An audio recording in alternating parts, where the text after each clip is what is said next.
देखिए आज का जो हमारा टॉपिक है वह गुरुत्तर श्रेणी है। इसके पहले आपको जो है कि समांतर श्रेणी एपी के बारे में बताया गया था।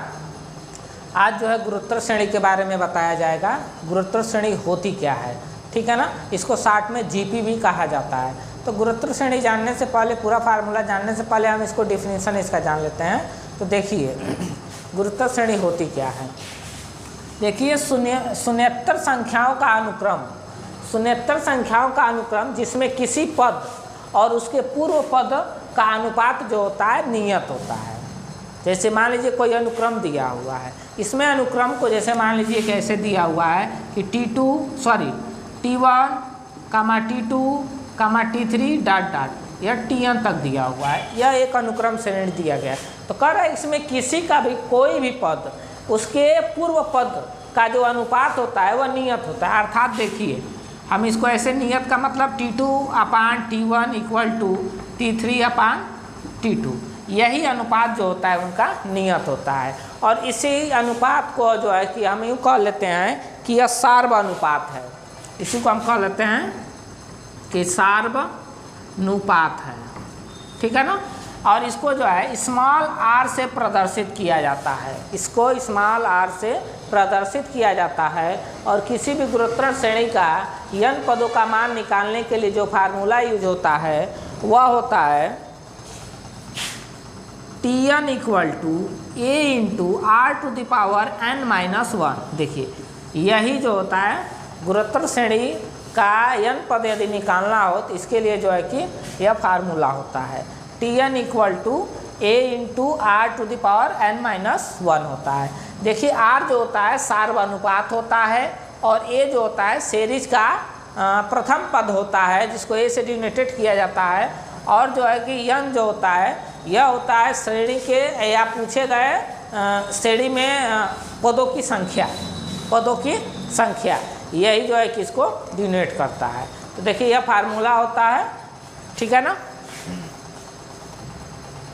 अब देखिए तो गुरुत्तर श्रेणी का nवां पद निकालने के लिए फार्मूला आपको अभी हम बताए हैं कि Tn equal to a into r⁻n-1 होता है, ठीक है।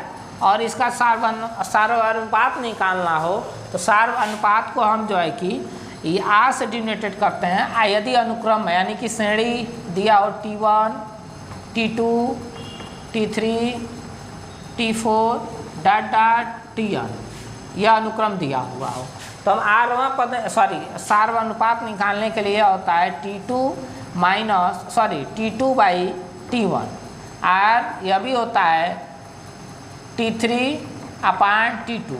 देखिए तो यह सार्वनुपात नियत। जैसे यहाँ से यह भी पता चल जाता है कि यदि कोई सीरीज दी गई हो और पूछा जाए कि यह किस सीरीज में है, गुरुत्तर में है या नहीं है, तो इस मेथड से हम आसानी से बता सकते हैं। यदि उनके जो दिए गए नंबर्स हों, यदि वह उनका सार्वनुपात कांस्टेंट आता है, नियत आता है, तो इस फार्मूले से बता सकते हैं कि इससे दी गई सीरीज गुरुत्तर में है या फिर नहीं है। अब आइए हम आपको बताते हैं कि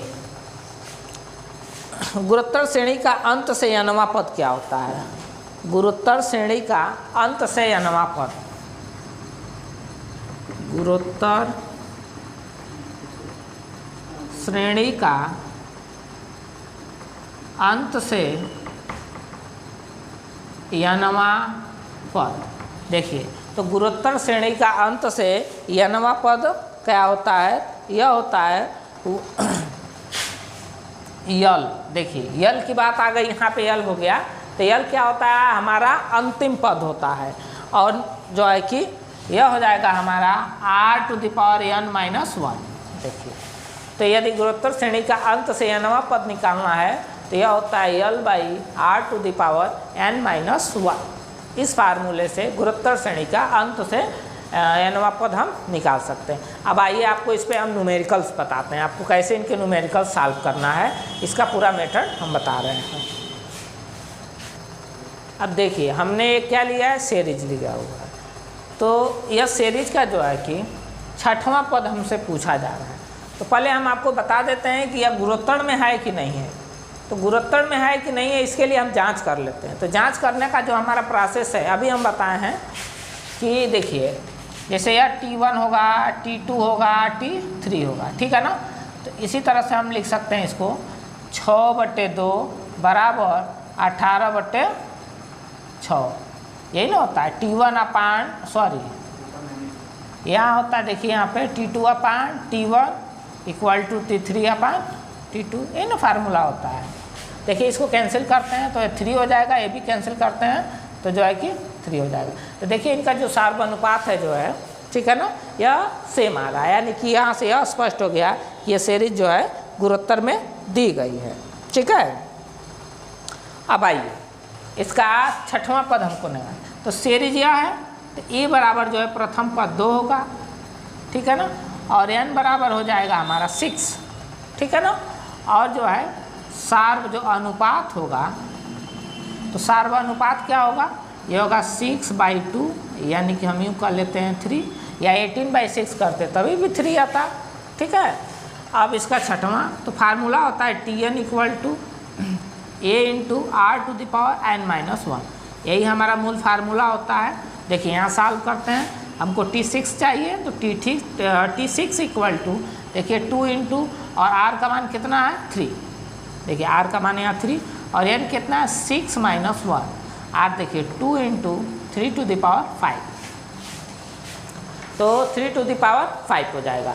तो देखिए 3⁵ यानी कि 2 इंटू हम लिख सकते हैं 3 गुणे 3 गुणे 3 गुणे 3, 2 4 1 5। देखिए अब हम आपस में सबका मल्टीप्लाई करेंगे, तो देखिए 3 3 के 9 9 3 27, 27 तियाँ 81, और 81 तियाँ जो है कि हो जाएगा हमारा, देखिए यहाँ पे 81 तियाँ, या 3 8 3 के 24, 243, तो 2 गुणे 243। तो देखिए यह हो जाएगा पूरा कैलकुलेशन, 3 दूना 6, 4 दूना 8 और 2 दूना 4, 486। देखिए तो इस सीरीज का जो 6वां पद हो जाएगा वह हमारा हो जाएगा 486। तो इस तरह का यदि दिया गया हो तो ऐसे हम बहुत ही आसानी मेथड से सॉल्व कर सकते हैं, इसमें कोई विशेष दिक्कत नहीं आती है। अब देखिए एक सीरीज दी गई है, उसका अंतिम पद दिया हुआ है, स्टार्टिंग का भी दिया है और अंत तक पद दिया हुआ है। इसमें पूछ रहा है कि इसका अंत से चौथा पद बताइए, यानी कि यहाँ से पीछे से गिन करके चौथा पद हमको बताना है। इसके लिए हम फार्मूला बताए हैं कि अंत से चौथा पद के लिए या अंत से nवां पद के लिए, देखिए अंत से nवां पद के लिए फार्मूला L/, हम आपको बताए हैं r⁻n-1। देखिए r⁻n-1, तो इसी फार्मूले पर हम सॉल्व करते हैं। तो देखिए हमको जो है यहाँ ए से मतलब नहीं है, हमारा इसमें ए का कोई रोल नहीं है। तो ए का जब कोई विशेष रोल नहीं है तो देखिए यहाँ पे एल का रोल तो है ना, तो एल का रोल है तो 1536, ठीक है ना। और आर हम निकाल सकते हैं आसानी से, r इक्वल टू 6/3, यानी कि कैंसिल करेंगे तो 2 हो जाएगा। और अंत से चौथा पद यानी n इक्वल टू हमसे पूछा गया है कितना, 4, अंत से चौथा पद n इक्वल टू 4। तो देखिए अंत से चौथा पद L/r⁻n-1। देखिए n का मान है 1536 और r का मान यहाँ हमने क्या निकाला है 4, चूँकि दिया हुआ है, सॉरी r का मान 2 निकाला है, n का मान दिया हुआ है 4, यानी हम लिख सकते हैं 2 - 1, यानी कि हो जाएगा 1536/4 का पावर 1, 2 में से 1 घट जाएगा तो 1 हो जाएगा। ठीक, देखिए यहाँ पे जो है कि थोड़ा सा फॉल्ट हो गया, r का वैल्यू यहाँ पे उल्टा रख दिया गया है। r का मान यहाँ 2 है, देखिए यहाँ पे देखिए 2 है और इसका मान 4 है। देखिए 2 4 - 1, यहाँ पे हो जाएगा 2⁻³ हो जाएगा। ठीक है, यहाँ थोड़ा सा फॉल्ट हो गया था। अब देखिए यहाँ पे हम इसको सॉल्व करते हैं और जो है कि क्या हो जाएगा 1536/2 का पावर 3, मतलब हो जाएगा 2 दूना 4 दूना 8, यह 8 हो जाएगा। यानी कि हम 1536/8 यहाँ लिख सकते हैं और 1536 को जो है 8 से डिवाइड करेंगे तो यह हो जाएगा 192। यह बहुत ही आसानी से हो जाएगा 192, यानी इस सीरीज का अंत से चौथा पद 192 होगा। तो इस तरह से जो है कि इनको सॉल्व किया जाता है। अब एक और जो है कि और आपको इस पर न्यूमेरिकल बताते हैं एक तरह का। देखिए जैसे अब देखिए कभी कभी इस तरह का क्वेश्चन हमसे पूछ दिया जाता है, कह दिया जाता है कि nवां पद 3 to the power n plus 1 है। तो कह रहा है कि बताइए कि गुरुत्तर श्रेणी में है कि नहीं है, और दूसरा यह है कि यह भी बताना है कि सीरीज का अगर गुरुत्तर श्रेणी में है, जीपी में है, तो जो है कि इसका 5वां पद बताइए। ठीक है ना। तो आइए जानते हैं पहले गुरुत्तर श्रेणी में है या नहीं है। तो n के स्थान पे हम 1 रखेंगे क्रमशः। तो पहला पद देखिए 3 1 + 1 इक्वल टू 3 का पावर 2 इक्वल टू 3 3 जा 9। दूसरा पद 3 2 + 1 यानी कि 3 का पावर 3 या 27। फिर तीसरा पद 3 3 + 1 equal to 3 to the power 4। देखिए 3 3 के 9, 3 27, 3 81। ठीक है ना।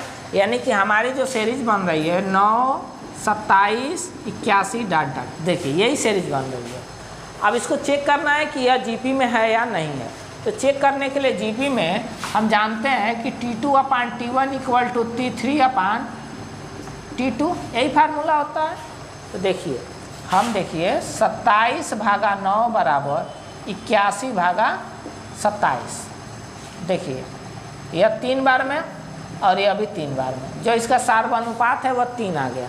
यानी कि यहाँ से यह स्पष्ट हो गया कि यह जो है कि जीपी में है। ठीक है ना। अब जीपी में है, दूसरा शर्त हमसे यह बता रखा गया है कि इसका 5वां पद ज्ञात कीजिए। तो देखिए 5वां पद ज्ञात करने के लिए यहाँ पे हम फार्मूला बताएं Tn equal to A into R to the power n-1। तो 5वां तो T5 इक्वल टू, देखिए A का मान यहाँ 9 है तो हम लिखेंगे 9 इंटू R का मान जो होगा हम डिवाइड करेंगे तो यह हमारा हो जाएगा 3 आया था। देखिए 9 3 27, 3 और 5वां तो T - 4 सॉरी 5 - 1, तो यह हो जाएगा 9 इंटू 3 का पावर 4, यानी कि 3 3 के 9 3 27 3 81। तो 9 गुणे 81 या 9 और 9 8 72। तो देखिए 729, इस सीरीज का 5वां पद 729 होगा। तो देखिए जीपी में जो प्रारंभिक स्तर के जितने न्यूमेरिकल थे आपको बता दिए गए हैं। यही इनका मेथड होता है सॉल्व करने के लिए। नेक्स्ट वीडियो में जो है आपको इनके योग के बारे में और जो टॉपिक होते हैं वह सारे बता दिए जाएंगे।